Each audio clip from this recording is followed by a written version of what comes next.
and we're going to kick off by talking about trans women in female sports. A new poll, a survey of 5,000 people by the More in Common think tank, has revealed that the majority, 57%, do not feel that trans women should be allowed to compete in women's sport. 19% of Brits did think that, so it still divides the room, but the significant majority are going for what I would suggest is the common sense decision, and that is that trans women should not be able to compete against what they like to call cis women, women who are biologically female from the moment they're born. That's what people don't want to see. Some people do, but the majority don't. Let's talk to the founder of Standing for Women, Kellie-Jay Keen. Good afternoon, Kellie-Jay. Hi, good afternoon, Kevin. This is encouraging, isn't it? Most people are on your side. Oh, of course they are. I mean, really. It all comes down to language again, doesn't it? I mean, even in your introduction, you had to use the word cis women. I don't say that. I don't say that easily. It does kind of get caught in my throat a bit. But you know what I'm trying to say. I absolutely do. Look, and these are the rules that you are governed by as a radio broadcaster, I'm sure. But isn't it nuts that we have to now use different words for the word woman in order to make people understand what we're talking about, and the fact that, you know, what we're really talking about is men in women's sports. We might call them something else, but essentially it's men in women's sports, and I think most people understand that there is an unfair physical advantage to men versus women when it comes to stamina and strength and all the other attributes required for sport. Yeah, I mean, I've spoken to Sharon Davis, the former Olympic swimmer, several times on this, and she says if we allow this to happen, if we allow trans women to compete in women's sports, that's the end of women's sports. Well, of course it is. Look, if we just say to the lovely men listening to your show this afternoon, why don't all of you just rock up to your local women's sporting team and just join up, say you identify as women, and we'll see how quickly every single female-only club just collapses and buckles and loses every single game. It's preposterous. It's great for me and my organisation, which is Standing for Women, because what we would like to do is reveal the absurdity of this ideology in trying to pretend that we think men can be women. And for most people, sport is such a brilliant visual and just a clear-cut case of an unfair advantage and the physical differences between men and women, that it is a little bit of a gift.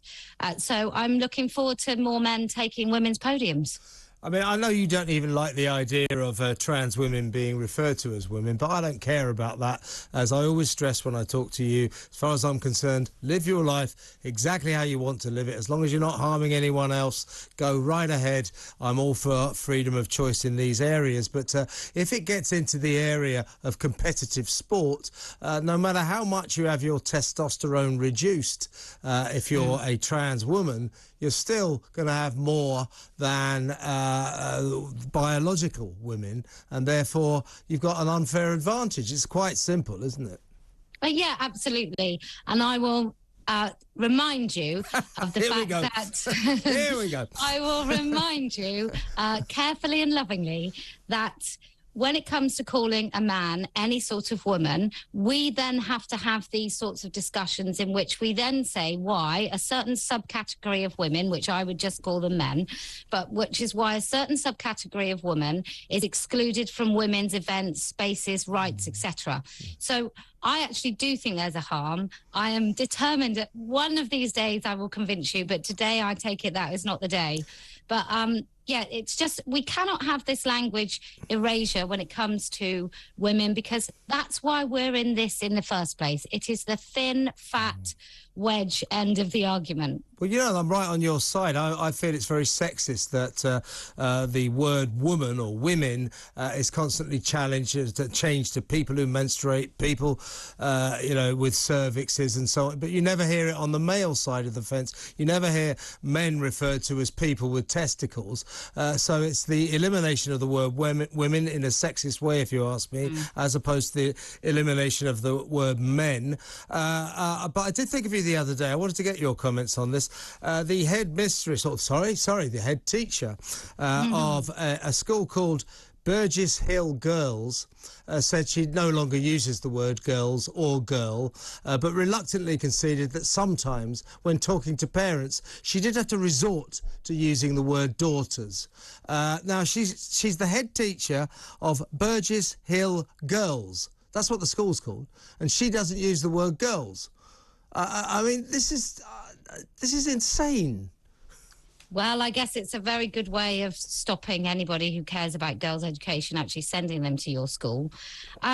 It's just, look, this has been going on a long time. I think 2016 we first heard news stories about girls' schools in particular stopping to use the word girls. When my kids were still at primary school, they were stopping in the lunch, in the dining hall from using the word boys and girls. So this erasure has been going on for some time. I think the cowardice is just terrible. Why wouldn't somebody who believes in girls' education so much so that they work and have probably worked their way up in a girls' school to actually be the head of that school, then say to those girls that actually girl is kind of like a dirty word, and we will not use it anymore? What happened to empowerment of girls? Like, being a girl is a pretty wonderful thing. Being a woman is equally as magical. You know, we get to carry the babies of this world, which is a superpower. So to sort of diminish or demean girls by not using the word girl, I just think, lady, maybe it's time you found a different job. Also, I do think what worries me about all this, Kellie-Jay, is this is the imposition of a political opinion.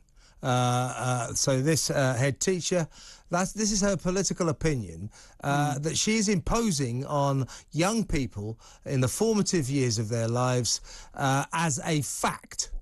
You know, that it's a fact that we must not use the word girl or girls for whatever reason she thinks. And that's what worries me. It's adults assuming that they have the right to impose their views, their outlook on young and impressionable minds. Yeah, I had a Facebook discussion with a teacher who was very proud to promote transgender ideology to her A-level students, and she was saying how accepting they were. And I said, well, I just don't believe when a school starts indoctrinating kids, which I think that is what this is, when they start indoctrinating kids into these political, very harmful ideologies, they really abandon their duty of care to those children. School is not for some sort of social project for teachers who maybe should have been campaigners. It's to learn. If we just concentrated on maths, English, a bit of history, some geography, we may actually have a much brighter workforce. Well, I'll tell you what, Kellie-Jay, that's common sense, and you know that's not allowed in this country anymore. Great to talk to you as always. Thank you very much for your time.